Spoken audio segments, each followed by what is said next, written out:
Em terceiro lugar, irmãos, corramos para Deus para nos proteger contra os pecados. Vamos ler aí do versículo 10 até o 13. Leamos. Gasta-se a minha vida e os meus anos em gemidos. Debilita-se a minha força por causa da minha iniquidade, e os meus ossos se consomem. Tornei-me próprio para todos os meus adversários, espanto para os meus vizinhos e horror para os meus conhecidos. Os que me veem na rua fogem de mim. Estou esquecido no coração deles. Como um morto, sou como um vaso quebrado. Pois tenho ouvido a murmuração de muitos, terror por todos os lados, conspirando contra mim, tramam tirar minha vida. Destaque aí do versículo 10 final, por causa da minha iniquidade. Veja que toda essa tribulação que ele estava enfrentando tinha a ver com o pecado que ele havia cometido. Não pecar neste mundo é impossível. Muitas vezes pecamos de forma involuntária, sem querer mesmo. Não tínhamos o conhecimento e aí fizemos o que não agrada a Deus. E outras ocasiões, de maneira voluntária, proposital. Nós sabemos que não devemos fazer e mesmo assim nós fazemos. Mas seja o pecado involuntário ou voluntário, é pecado. E o salário do pecado é a morte. O castigo divino resultante de nossos pecados pode impactar nossa saúde. O filho, um dos filhos de Davi, o rei Jeorão, ele ficou com uma enfermidade incurável, porque ele matou seus irmãos. O cuidado médico, nesse caso, se eu estou doente porque eu pequei contra Deus, o cuidado médico, nesse caso, pode ser ineficaz para o nosso bem-estar. No entanto, a confissão e a renúncia à iniquidade poderão proporcionar a cura.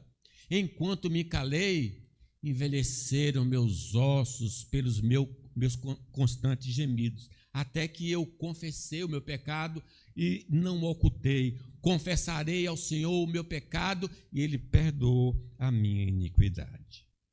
O aperto econômico, como forma punitiva, por termos desagradado a Deus, não vai ter fim através de empréstimo. Se eu estou com dificuldade financeira e estou pecando contra Deus, não tome dinheiro emprestado, porque não vai resolver.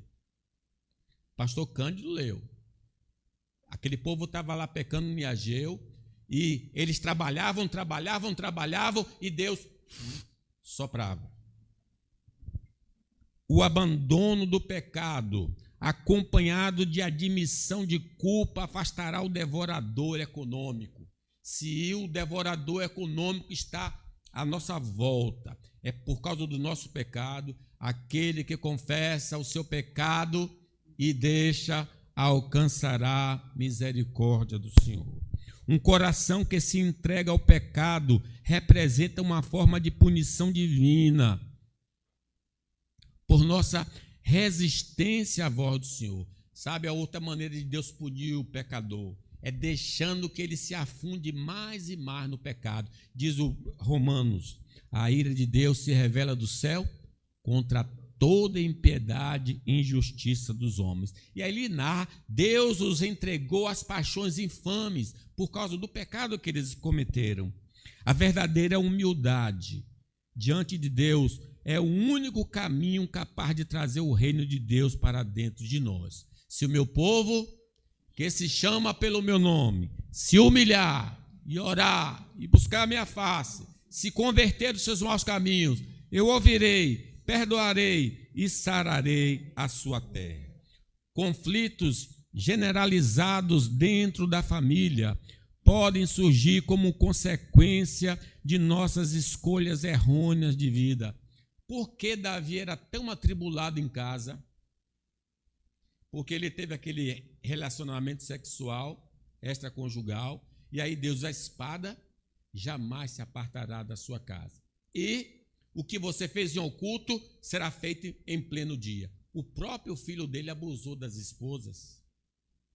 Além de ter conflitos, o Aminon, que abusou uma da irmã. Meus irmãos, Davi era um homem muito atribulado, e a causa principal é porque ele estava em pecado. A realização de uma confissão, tanto individual quanto familiar, é a chave para a recuperação da família. Quando o povo de Israel ficou em conflito, perdeu para a cidade de Ai, aí o Senhor disse: olha, tem um pecado aí no meio de vocês, enquanto não for removido, vocês não vão ter vitória, eu não vou estar com vocês. E aí foi trazido Acã. Acã, eu disse: eu peguei ouro e prata proibidos do Senhor e escondi na minha bagagem. Meus irmãos, seja a confissão individual do membro da família ou coletiva, a família precisa se arrepender para que a paz seja restaurada. Louvado seja o nome do Senhor. O pecado nos impedirá, irmãos, de entrar no reino de Deus, se não nos livrarmos dele através da fé em Jesus Cristo. Sem estar lavado no sangue de Jesus, não teremos acesso ao reino dos céus. O pecado é qualquer transgressão contra a lei e a vontade de Deus, seja em pensamento, palavra ou ação. Ele cria uma separação entre a humanidade e a divindade. Eis que a mão do Senhor não está encolhida, nem surdo o seu ouvido, mas as vossas iniquidades fazem separação entre vós e o vosso Deus. Os seres humanos não são inerentemente pecadores e incapazes de se livrarem completamente do pecado por seus próprios esforços. Por isso o Filho veio. Se o Filho vos libertar, verdadeiramente sereis livres. Louvado seja Deus.